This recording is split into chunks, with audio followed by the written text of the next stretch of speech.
জলফাই আচার দিব, তাই জলফাই আনলাম 20 কেজি। আর এগুলো আচারের মিষ্টি মরিচ 5 কেজি, চিনি আনলাম, তারপর 3 কেজি রসুন, একটা সিরকার বোতল, 5 লিটার সরিষার তেল, আদা, পাঁচফোড়ন, লবণ। এখনো ডাটা বাছা চলতেছে, সিদ্ধ দিছি অনেকগুলা, এখন এগুলা ডাটা বাছি, এগুলো সিদ্ধ দিব।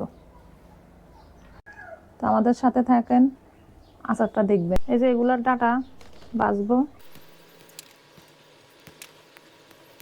বাছা শেষ, আর কয়েকটা আছে। এটা বাছা শেষ, এটাও শেষ, আর এটা বাকি আছে। ডাটাগুলো অনেক শক্ত, এই জন্য বাছতে একটু সময় লাগতেছে।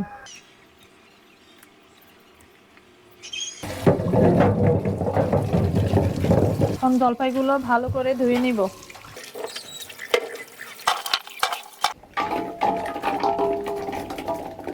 সিদ্ধ দিয়ে দিলাম।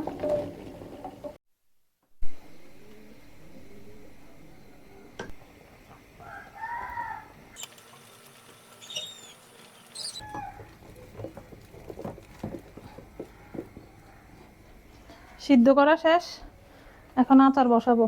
টোটাল 25 কেজি আচার বসাবো। এখন তেল দিয়ে দিলাম, যে আদা বাটা, রসুন বাটা,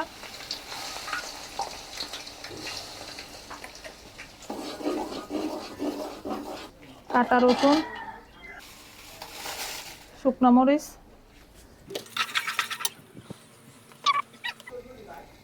সরিষা বাটা, লবণ,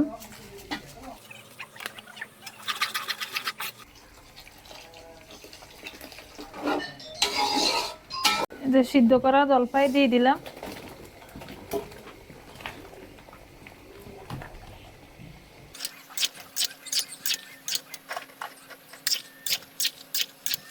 এখন আচারে চিনি দিয়ে দিব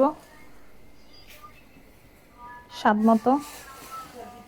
টক, মিষ্টি, ঝাল তিনটাই রাখবো, বেশি মিষ্টিও করব না। তো আচার এখনো হয় নাই, আধা আধি হয়েছে।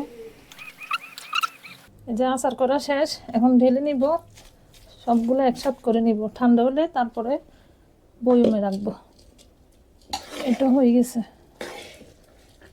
একবারে গরম।